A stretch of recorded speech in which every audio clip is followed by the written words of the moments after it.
Hello everyone, welcome. If you're new to the podcast or this channel, my name is Shay and you are listening to the Anatomy of a Trend podcast, where we talk about fashion design principles, practice and techniques to become a fashion entrepreneur. So if you're interested, stay tuned.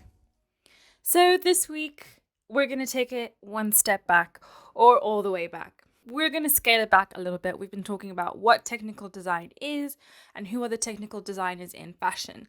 Now, I know there's a lot of you who are completely new to the fashion industry, and maybe it's a world that you want to delve into, but you're just not sure. Maybe you come from a different industry, or maybe you're a student, you're young and in school, and you just want to learn a little bit more and understand what exactly it takes to become a fashion designer. So today we're going to go back to basics, and I'm going to assume that you know nothing about fashion. I'm going to help you build a solid foundation and understanding about what it is exactly that fashion designers need to do. And that's what we'll be talking about today. How do we define great fashion design? How do designers create work that stimulates consumer desire and advances the context of fashion design, and ultimately leaves a thumbprint on our culture? If you can achieve any one of those things, you're doing something right. So what are some concepts you might bear in mind when evolving your point of view? Your point of view needs to stay focused, it needs to be well-rounded. You need to build your skills, keep up with new technologies, understand relevancy, exercise your creative muscles, and have a pure vision. So what is the difference between fashion and clothes? Fashion and clothing may appear to be the same thing, but they are far from it. It is essential that you understand the two so that ideas you put forth are unique and they solidify your vision and strengthen your creative development. You may even challenge accepted norms and perception of what fashion is. And what influences you is not going to be the same thing that influences somebody else. And this is how you determine your style when you're designing fashion. Fashion is aspirational, it's fantasy, it's visionary, it's rich in content and contextual. It's saturated in a message, it tells a story, it's innovative, challenging, new and unique. It has a really strong narrative and it advances design forward. If it doesn't advance design forward, it advances a particular culture forward, a particular movement. It moves something along in the world that we live in. Compare that to clothing, which is pretty basic in comparison. It's lacking in identity, it's generic, undefined, dull, common. It's a product. It is something that just has a label and a price on it. This is something that you might see a lot in the high street, where there's just not that much differentiation between the clothing that you see. So what is it exactly that fashion designers do? Now, there's a range of tasks most designers are involved in on a regular basis. A designer may not be expected to do every one of the activities directly, but their supervision across the entire project is essential. So a designer is ultimately responsible for the design of each collection as it moves from inspiration through production. Now, I hate to burst the bubble of any aspiring designer, but when it comes to actually designing the clothing, it's about 10% of your total time. So if fashion design is something that you're really passionate about, it might be worth looking for a job position which is just specifically for fashion design. If you want to become an entrepreneur, you have to be willing to sacrifice a little bit of your time to do some of the other more mundane tasks of running a business. Even if designers have a support staff of design assistants, fabric researchers and developers, pattern makers, computer design specialists, and technical designers, they must supervise and direct their design room team in an appropriate manner and also keep time management. Now, there are 17 essential steps, which I'm just going to touch on today, but this is by no means a full summary of everything a designer has to do. The number of steps that a designer has to do is pretty much endless and infinite because there's always something to work on, there's always something to improve. But today we're just going to break it down into 17 steps, which is a little bit more detailed so you get a better understanding. So number 1, you need to perform research. Research is going to be the foundation of every single collection that you have. Now, when you're starting out, you'll need to develop a customer profile, which we will get into at a later stage. And it's essentially creating a fictitious character that you would market your collection to, your ideal consumer. Now, even though your collections may change from season to season, your customer stays the same. But the research that you're doing for your season could be based around a number of different topics or sources of inspiration. So with this research, you establish mood and accumulate visual references for your collections. When you're performing research, you have to keep in mind, if you are following the standard fashion cycle, you would have to think of your consumer buying your garment 2 years from when you actually start designing it. Because by the time that you design it and you go through your sample development and you actually get it to market for the right season, it could be anywhere between a year to 2 years. So really thinking ahead and doing your research is extremely important. And a part of this, which is step number 2, is to follow the trends. Keep up to date on design and market trends directly and indirectly related to the field. Now, just because you need to be aware of the trends, that doesn't mean you need to follow them. As a fashion designer, you want to create the trend. You want to be plugged in and tuned in to your world around you, and you want to be able to predict 1 year, 2 years ahead what people are going to want. What will people need? What problem can you solve 18 months from now? Once you have some research as a foundation, you can then start to create mood boards and concept.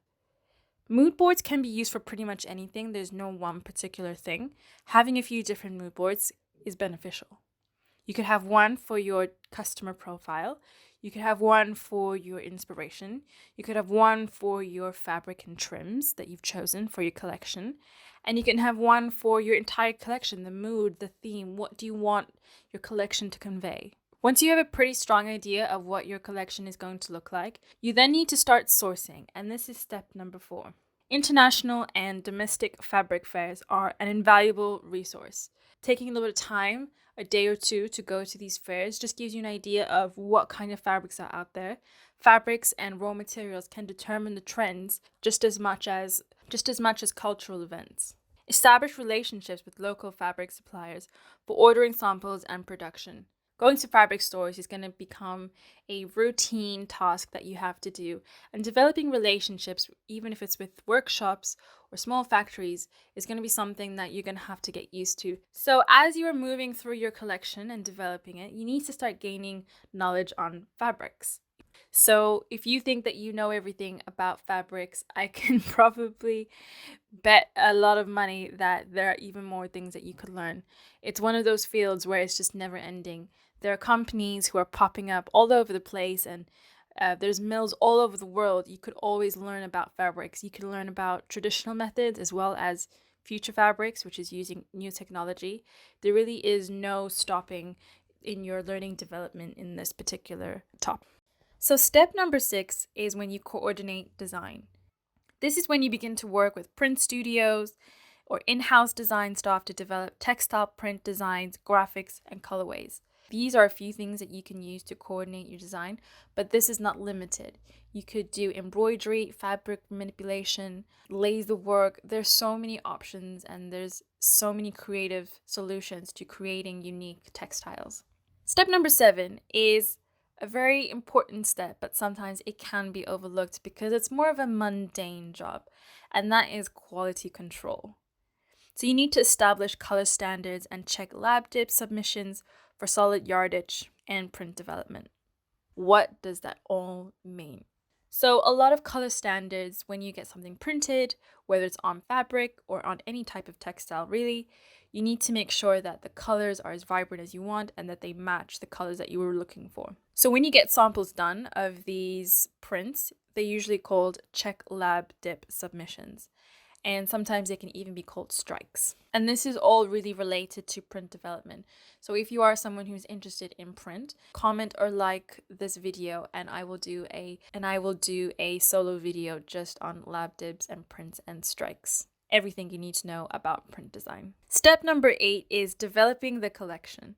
So this is the fun part. This is where you get to sketch your designs, the silhouettes, and the looks that you are going for, and ensure that they can be ready interpreted by pattern makers, drapers, technical designers, merchandisers, and even production specialists. This is when you create your 3D form of your collection and you really bring that identity of your design. That's when you really bring yourself as a designer into the collection. Step number 9 is when you develop a prototype. In the fashion industry, we typically used a very cheap cotton, which is called calico.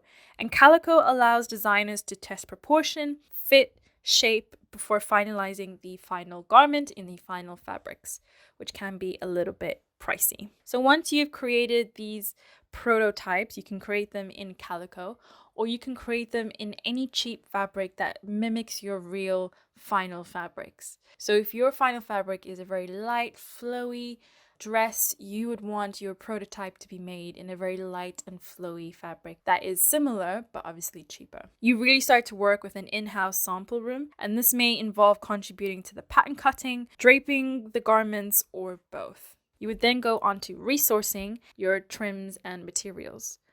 It is important to understand exactly what it is you are designing so that when you source your materials, you have a very clear idea of what it is you're trying to achieve, what it is you're looking for. Some designers even create their own resources. So they'll create their own trims, they'll make buttons out of different types of materials.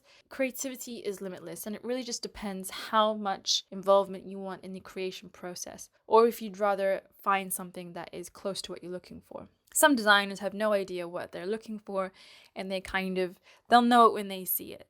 And that happens quite frequently. It's not a process to be afraid of, but you should have some kind of idea of what your collection is going to look like. And this is where your mood board and your sketches all come into play and help you. You then need to communicate detailed information using sketches or writing or spec sheets that really clarify all the aspects of construction and the special details that go into your garment. And this detailing is really going to help you make sure that your garment is made the way that you want it to be made, that there's little to no mistakes, and that it is beautifully finished, and that it is finished within your specifications and within your budget. You then might decide to hire a model at this point. If you don't design clothing, but you're designing bags and accessories, you could use a focus group, and you essentially model your items with some live models, and you get your feedback. It's good to see how the model feels in the garment. Does she feel comfortable? Is there something that she would change? You also get to see the garment on a person as it moves. There's been many instances where I've designed something and it looks good standing on its own, but once there's actual movement in the garment, either the fabric doesn't flow the right way or there's just something a little bit off. And so this is what you see in the fitting phase. And once you know what it is exactly you want to change, you can go back to your pattern maker or your technical designer and say, hey, let's change this, this, and this. And when you make those changes in your toile, it's not too expensive because remember, you're using calico or cheap fabric to do so. If you have not already picked a factory or a manufacturer to make your collection, this is when you would start to visit factories or contractors to direct the execution of the collection and the quality standards. So staying up to date on technology would be really informative when you're going through your design process. Never be afraid to check up on your staff. It's your collection, it's your money, so don't feel like you're being an imposition because at the end of the day, if it's not made correctly, then you're the one who will literally have to pay for the mistakes. So make sure that you're performing checks, comparing your prototype samples against your specification sheets so that everything is exactly how it should be. Don't be afraid to make changes if you want to make changes. There's been many times where I've had the idea of developing something, and because I allowed myself to make certain changes, it actually became better. So don't be afraid of making changes, but if your heart is set on a certain design, don't give it up. Really follow through with that design. When it comes to creating any product for any market, it's really important to make sure that you're keeping track of all of your costs.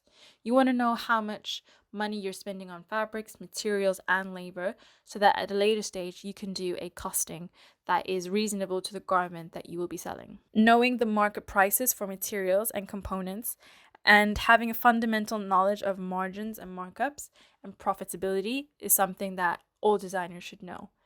You don't need to be an accounting expert or a finance guru, but you should start to learn the basics. Last but certainly not least, step number 16, which is to present your collection. You can launch it online, or you can launch it at a trade show, or you could even launch it in a private meeting that you manage to score with a very high-end department store. however it is or whoever it is you're presenting to, you want to make sure that your samples are ready in their finished product, in their final fabrics, so that you can present your collection and potentially sell it to someone in the market. So that is a load of information, but that just gives you a little bit more of a breakdown as to what fashion design is. Of course, we're going to delve even deeper into that. If you enjoyed this episode or you learned anything, please like, comment, or subscribe. If you'd like to contribute to this episode, then please feel free to comment down below. Thank you everyone for listening. I hope you are enjoying the great weather here in the UK, and I will speak to you very soon. Bye bye.